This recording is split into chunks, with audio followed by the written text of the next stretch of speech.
Dr. Kevin Roberts does a fabulous job running the Heritage Foundation, heritage.org. Kevin, welcome to the program.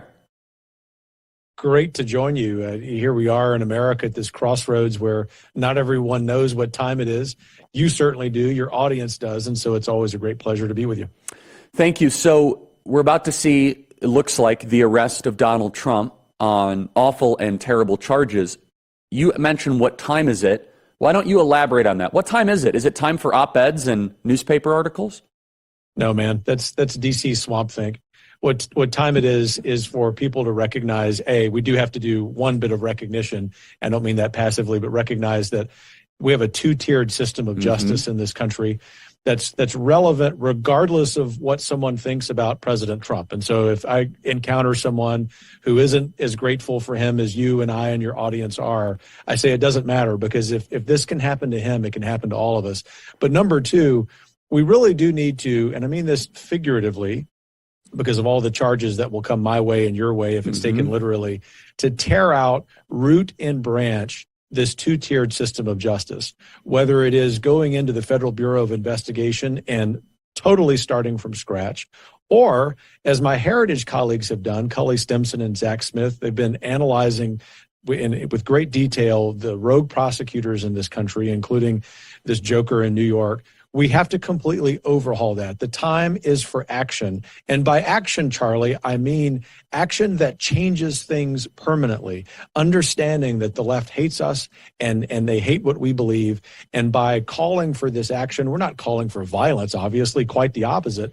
What we're calling for is for sober-minded, conservative Americans, centrists who don't care, who their political candidate is, to go take action in fixing this problem rather than just sitting around stroking our beards and writing op-eds about it. Yeah, so the average everyday person is becoming sharply cynical, and that means your country is about to fall apart. People that pay their taxes, they send their kids to school, they go to church, they run businesses, they don't commit crimes. Some of them like Donald Trump, some of them don't, but the ones that do, they really have admiration for what he's done for the nation. And then they see just the nonstop barrage of crimes by the other side. James Comey, Peter Strzok, not just crimes, outside of government, but in government, right? All those cast of characters. And then they see violent crime go up, like in Washington, D.C., those two girls who murdered the Uber driver got juvenile detention up until 21, one of the most horrific videos. And the local DAs just kind of say, yeah, that's fine. Or if you firebomb police officers, or if, for example, in Georgia, when you bring 150 people to go bomb a police training facility, Cop City, they only arrest 20 or 30 of them. And, this starts to kind of just pile up, and everyday people then say, wait a second, and now you're going to use the handcuffs? Now you're going to use the fingerprint processing center against Trump?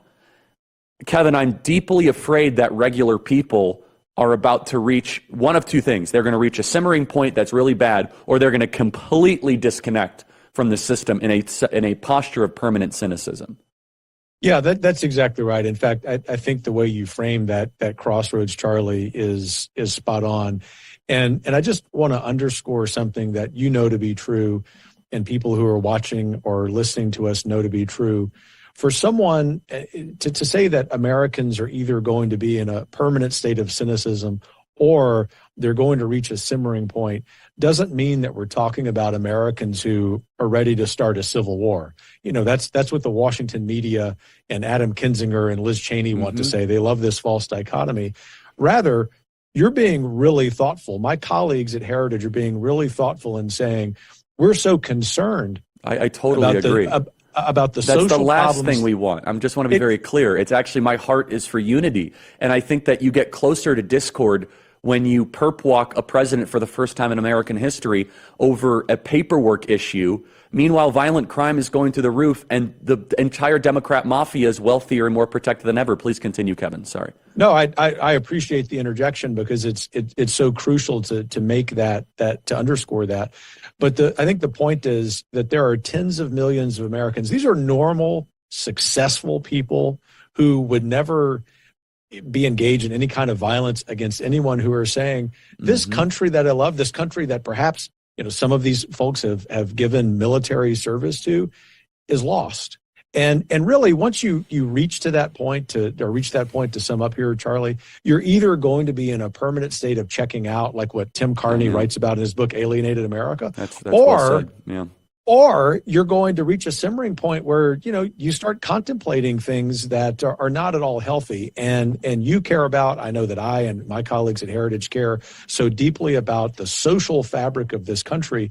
When we see what's happening to President Trump, when we see what's happening to people like Mark Houck, the pro-life leader in Pennsylvania, yeah, I mean, come on. We realize it's a different set of rules if you are a conservative, and we've had enough. Yeah, and so the everyday person, and our emails are just getting flooded. We've gotten thousands of emails. People say the country's over, it's gone. I want to just challenge some of you out there, which is the attitude we're going to have, is yes, we're going to acknowledge all the issues, but I don't know if the left has gone through this calculus, but I'm sure it would be in their own calculation, an unexpected and lovely additive.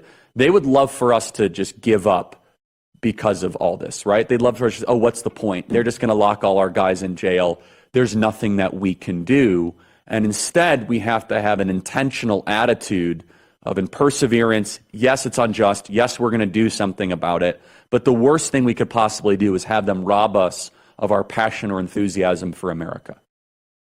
Yes. And as you know, Charlie, I like to refer to myself as a recovering academic. For 25 years, I've been fighting the radical left, especially in academia. And I can tell you from my days when I was a young history professor, totally outnumbered as a conservative Christian. I went home in that first year and I told my wife, I said, I think they expect me to give up. And that, as I've gone to state capital, Austin, Texas, and now Washington, D.C., it's so true. They expect good people of faith, people who love this country, love their neighbor, would give them the shirt off their back, regardless of their politics, to just say, America's over. And so I would absolutely reiterate what you just mentioned, which is I understand fully everyone's frustration. And yet this country still has a path, albeit narrow, ahead. And President Trump would be the first to say that this is worth fighting for. Other people who want to lead this country are saying the same thing. That isn't empty talk. We can both fight the system, this two-tiered system of justice, while also recognizing that by doing so, we're hopefully we're widening that narrow path ahead. I hate hollow optimism, Charlie. So I'm not just saying this to encourage people. I'm saying it because I know, as you do, traveling this country every week, visiting with real Americans, there is a chance for us to save this great republic. There is no chance if we all decide to stop fighting for it.